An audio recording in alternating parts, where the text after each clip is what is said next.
네, 안녕하세요. 아는내과TV의 내과 전문의 유재현입니다. 이번 시간에는 폐렴구균 백신에 대해 자세히 알아보도록 하겠습니다. 폐렴구균 혹은 폐렴사슬알균이라고 하는 이 병원균은 보시는 바와 같이 이렇게 캡슐로 둘러싸여 있습니다. 이 캡슐은 우리 몸의 면역을 회피하는 그런 특성을 가지고 있는데 약 90가지 이상의 그런 종류가 존재한다라고 알려져 있고, 이 중 10가지의 타입에 한해서만 우리 몸에 굉장히 심각한 합병증을 초래한다라고 알려져 있습니다. 일반적으로는 그냥 단순한 폐렴이라든지 수막염, 중이염, 부비동염의 원인균이다라고 알려져 있고, 특히나 이제 뇌수막염이나 혈액 속에 균이 돌아다니는 심각한 균열증이라든지 이 폐렴, 심각한 폐렴을 유발하는 그런 원인으로도 알려져 있습니다. 이런 침습성 폐렴 사슬알균 감염증은 보통은 5세 미만이나 65세 이상 인구 집단에서 많이 나타난다고 알려져 있고, 더불어서 만성 질환자나 면역 저하자에서도 흔하게 유발될 수 있다고 알려져 있습니다. 이런 것들을 대비해서 우리나라에서는 어르신, 어린 아이에서 무료로 현재 접종을 하고 있고요. 백신의 종류는 13가와 23가로 나뉩니다.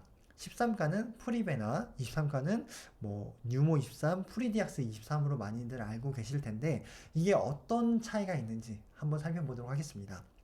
일단은 23가 백신은 다당류 백신이라는 건데 피막이 다당류로 이루어져 있거든요. 그래서 이것을 본떠서 만든 게 다당류 23가 백신입니다. 이 특징은 여러 23가, 23가지 종류의 폐렴 구균을 커버할 수 있다는 장점이 있지만 T세포가 관여하지 않는 그런 단점이 있습니다. 그래서 B세포만 관여해서 항체를 만들어내는데, 이 T세포가 빠지다 보니까 이 항체가 굉장히 약하고 빨리 소실된다라는 그런 단점이 있습니다. 반면에 이것을 보완하기 위해서 여기 단백질을 하나 결합해서 만든 게 단백결합 백신, 즉 13가 백신인데요. 이 백신은 13가지 종류밖에 커버를 하지 못하지만 여기 T세포가 관여하는 것을 볼 수 있습니다. 이렇게 T세포가 관여하게 된다면 굉장히 오랫동안 지속되는 항체 효과를 우리가 기대할 수 있고, 또한 우리가 더 강력하고 오래가는 그런 면역 효과를 기대해 볼 수 있겠습니다. 그래서 여기 보시면 13가는 T세포가 개입한다라는 그런 장점이 있고, 굉장히 오랫동안 지속돼서 평생에 단 한 번만 접종을 하시면 됩니다. 그 이유가 기억세포가 형성되기 때문인데요. 아이들에게서 특히나 영아 2개월, 4개월, 6개월, 그리고 12에서 15개월에 현재 접종을 권고하고 있기 때문에 남녀노소 모두 가리지 않고 접종을 할 수 있고, 한 번만 접종을, 아이들은 제외하고 성인 기준으로 한 번만 접종을 하면 추가 접종이 필요 없다라는 그런 장점이 있고요. 23가, 즉 다당류 백신은 아까 말씀드렸듯이 T세포가 관여하지 않기 때문에 굉장히 항체가 빨리 소실된다라는 단점이 있습니다. 그래서 5년이 지나면 대부분 그 면역 효과가 소실된다라고 알려져 있어서 소아 면역 저하자 고령층에 한해서는 추가 접종을 권고하고 있고요. 때문에 반복 접종이 필요하다라는 그런 한계를 가지고 있고, 2세 이상의, 그러니까 영아들에서는 아직 접종이 허용되고 있지 않고 2세 이상부터 이 23가 백신 접종을 허용하고 있습니다. 23가는 단점만 있는 것이 아니라 대신에 이제 여러 그런 폐렴 구균의 여러 타입을 커버할 수 있다는 장점이 있는데요. 이렇듯이 우리가 이 23가의 장점과 13가의 오래가는 장점을 서로 조합해서 만들어진 백신이 나온다면 참 좋을 텐데, 지금까지 이제 백신 개발 과정을 살펴보니까 가장 먼저는 23가가 개발됐는데 이것은 다당류 백신이었습니다. 즉 오래가지 않는 백신인데, 그 이후에 이제 단백결합 백신을 열심히 개발해서 그 커버 범위를 점점 종류를 늘려갔고, 현재 13가가 늘려서 현재 백신을 투여하고 있는데, 최근 미국에서 15가, 20가지 종류까지 커버할 수 있는 단백 결합 백신이 출시가 되었다라는 그런 이야기가 있습니다. 그래서 방금 말씀드렸듯이 23가는 효과가 짧고 대신에 커버 범위는 넓고, 13가는 효과는 오래 지속되지만 일부 그 커버하는 범위가 굉장히 좁다라는 그런 한계가 있습니다.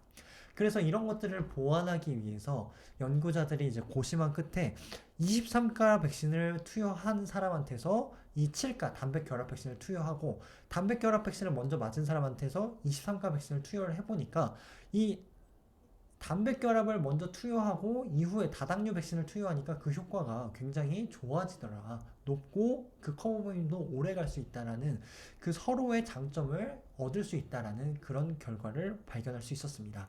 이후의 연구에서도 계속해서 확인된 바였고요. 그래서 13가와 23가, 즉 단백결합 백신을 먼저 맞고 이후에 다당류 23가 백신을 맞게 된다면 면역 증강 효과, 즉 시너지 효과를 얻을 수 있다라는 점을 착안을 했습니다. 그렇지만 23가를 먼저 맞은 사람한테서 13가를 맞으니까 오히려 면역 증강보다는 면역 저하 효과가 있지 않을까 하는 그런 우려가 있었습니다.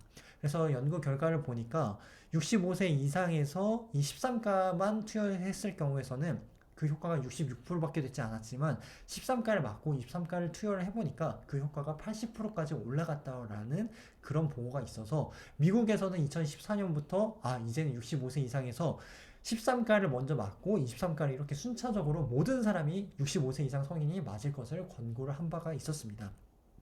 하지만 이제 연구 결과가 이제 계속 출시되면서 아이들에게서 이제 13가가 이제 도입이 됐고 아까 이제 7가가 개발됐고 이후에 13가가 개발됐다라고 말씀드렸었죠. 그래서 13가가 개발되다 보니까 아이들에서 폐렴구균 이 침습성 폐렴구균에 대한 발병률이 굉장히 줄어들었던 것을 볼 수 있었고 이로 인해서 성인층에서도 굉장히 줄어드는 것을 볼 수 있었습니다. 물론 이제 7가나 13가 백신으로 커버하지 못하는 이런 병원균은 오히려 더 증가하는 그런 경향을 보였는데요.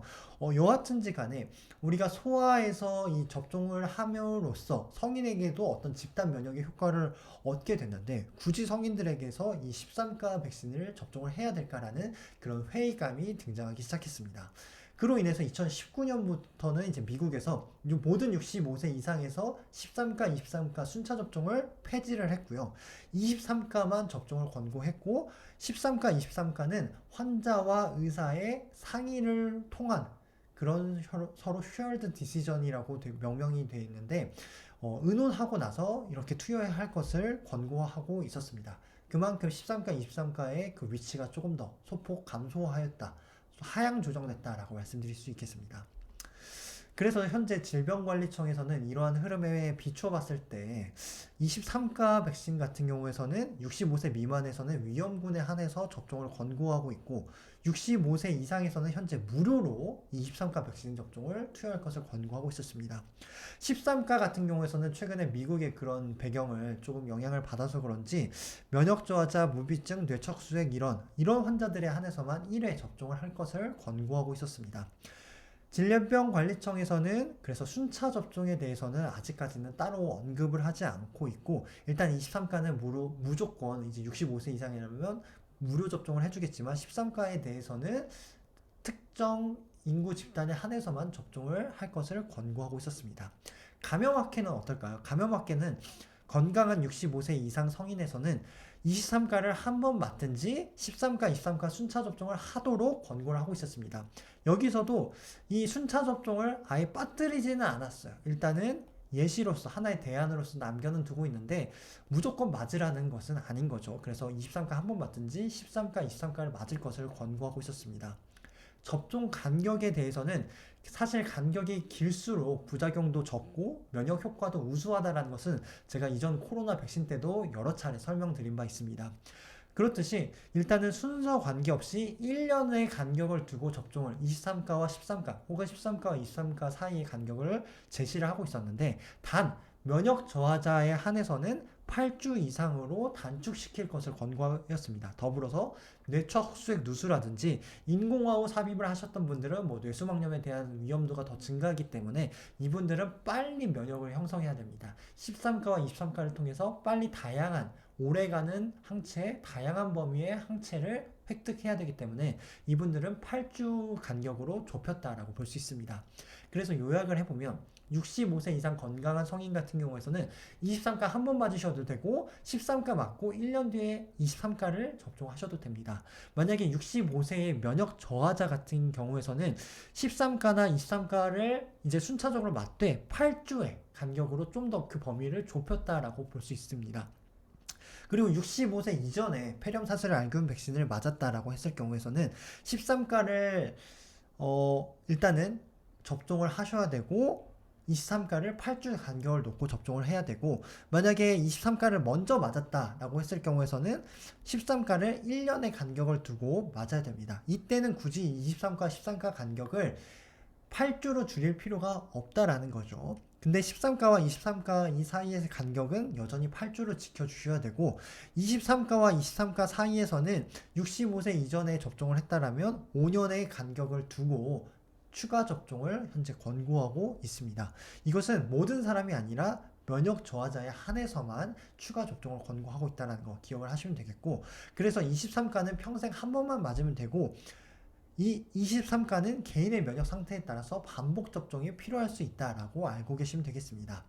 감염학회에서는 18세, 65세 미만에서는 면역 저하자나 만성 질환자에 한해서만 13가, 23가 순차 접종을 권고하고 있었고요. 그래서 다시 정리를 해보면 65세 미만의 만성 질환자는 13가, 23가를 1년의 간격을 두고 접종을 해야 되고 18세, 64세 면역 저하자, 이때는 만성 질환자와 면역 저하자를 구분하고 있다는 거가 중요합니다. 굉장히 좀 복잡하죠. 그래서 면역 저하자는 8주의 간격을 두고 13가와 23가의 간격을 좁히고 있다라고 알고 계시면 되겠습니다. 그래서 제가 이 표를 통해서 간단하게 이제 정리를 해봤는데 다시 한번 좀 정리를 해볼게요. 65세 이상 고령층과 만성 질환자 같은 경우에서는 간격을 1년으로 정해두고 23가, 13가는 사실 8주 1년 신경 쓸 필요가 없습니다. 이거는 뭐 면역 증강 효과가 뚜렷하지 않기 때문에 이제 맞아야 된다라고만 알고 계시면 되겠고요. 그리고 65세 이상 고령층 같은 경우에서는 23가를 재접종할 필요는 없습니다. 나이가 많다라고 해서 23가를 또 맞을 필요는 없고, 그렇기 때문에 한 번만 맞으시면 되고 순차 접종을 하셔도 되고 23가 한 번만 맞으셔도 되는데 저는 이왕이면 13가, 23가 순차 접종을 권고드리고 싶습니다. 만성 질환자 같은 경우에서는 이 접종 간격이 8주라는 것은 잊어버리셔도 되고 1년만 기억하시면 되겠고요. 다만 재접종을 권고하고 있습니다. 65세 이후에 5년이 지난 시점에서 이제 2회 접종까지 권고를 하고 있고요. 23가의 추가 접종을. 그리고 뇌척수액 누수나 인공호흡 삽입 환자는 뇌수막염의 가능성이 높기 때문에 간격을 좁혀야 됩니다. 그렇기 때문에 8주로 좁혀야 되고 23가 재접종 시기도 최대 2회까지 만성질환자 비슷하다라고 볼 수 있겠고, 단 면역저하자, 기능적, 해부학적 이제 비장이 없으신 분들에 한해서는 간격도 8주로 줄여야 되고 이 23가도 최대 3번까지, 즉 65세 이전에 23가 백신을 접종을 했다라면 65세 이후에 한 번 더 맞아야 되고 5년이 지난 시점에서 한 번 또 맞으셔야 돼요. 그렇기 때문에 3번까지 접종을 권고하고 있다라고 알고 계시면 되겠습니다. 많이 복잡하죠? 거의 다 맞습니다. 그래서 대한감염학회에서는 순차 접종이 필요한 경우와 23가 재접종 이런 시기를 제시를 했다는 게 이 질병관리청과 좀 차이가 있다는 것을 조금 알고 계시면 좋을 것 같습니다. 그래서 재접종 시기와 그 횟수가 약간 차이가 있는데 감염학회는 굉장히 복잡한데 이 표만 암기해 두시면 좋을 것 같습니다. 이상 반응은 30에서 50%의 국소 반응 그런 부작용이 있다라고 알려져 있고, 그 부작용은 통증, 홍방, 부종이 될 수 있겠습니다. 대개 48시간 이내에 소실된다라고 하고, 인플루엔자 백신처럼 뭐 길랑발해나 이런 심각한 부작용은 있지 않다라고 알려져 있기 때문에 안심하고 접종하셔도 될 것 같습니다. 다만 초기 접종에서 중증의 알레르기 반응이 있으셨던 분들은 금기라고 볼 수 있겠고, 임산부 태아에서는 이게 사백신임에도 불구하고 데이터가 없기 때문에 일단은 감염 위험이 높은 이제 임상 고위험의 그런 여성분 같은 경우에서는 임신 전에 접종할 것을 권고하고 있습니다. 따라서 뭐 수유부나 임신 중 이런 상태에서는 아직까지는 접종이 권고되고 있지 않다는 거 말씀드리고요. 2021년에 대규모의 변화가 생겼는데 그것을 보니까 이제 15가 20가 백신이 미국에서 개발이 됐습니다. 이게 보니까 이 커버 범위가 다 적다는 13가 백신의 한계를 극복한 백신인 것 같은데요. 한번 자세히 살펴보면 그동안에 이 13가는 이 커버 범위가 이렇게 이 하얀색에 있는 혈청 타입을 커버하지 못하고 있었다는 그런 한계를 가지고 있었습니다. 근데 15가와 20가가 개발되면서 그 범위가 넓어졌다라는 장점이 있는데요. 다만 이때 보면 우리가 바로 이 20가, 15가를 쓰면 좋겠지만 아직까지는 데이터가 부족하다라는 게 20가의 한계고요. 15가, 23가는 이 15가 하나로 이제 끝나면 좋겠지만 그래도 20가만큼의 혈청형 타입보다는 적기 때문에 23가의 순차 접종을 권고하고 있었습니다. 그렇기 때문에 이 단 한 번에 끝나는 단백결합 백신 20가에 비해서는 여전히 두 번 접종해야 된다는 한계는 있지만 물론 현재 13가, 23가 백신보다는 그 커버 범위가 더 넓어진다는 장점은 있겠죠. 그래서 앞으로 폐렴구균 백신에 대한 흐름은 20가 백신을 한 번 맞느냐 혹은 15가 백신 맞고 23가 백신을 맞느냐에 대한 그런 흐름으로 넘어올 것이라고 기대를 하고 있습니다. 그래서 우리나라에도 이 20가와 15가 백신이 들어오게 된다면 이 폐렴구균 백신에 대한 판도가 대거 바뀔 것으로 기대하고 있습니다. 그래서 20가를 한 번 맞든지 혹은 15가 맞고 23가를 1년의 간격을 두고 혹은 면역 저하자나 무비증, 비장이 없으신 분들 그리고 뇌척수액 누수나 뇌수막염의 리스크가 있는 인공호흡 삽입 환자분들은 8주 간격을 두고 여전히 접종할 것을 권고하고 있었습니다. 그래서 이렇게 23가와 이 20가는 반대로 1년의 간격을 두고 있다라는 점은 여전히 우리가 13가에서 23가 백신에서 알고 있는 그런 방식과 동일하다라고 알고 계시면 되겠습니다. 지금까지 폐렴구균 백신에 대한 전반적인 정리를 마쳐보도록 하겠습니다. 복잡하고 어려우시겠지만 제가 블로그 글에 다시 정리를 해둘 테니까 참고해 보시길 바라겠습니다. 지금까지 긴 영상 시청해 주셔서 감사합니다.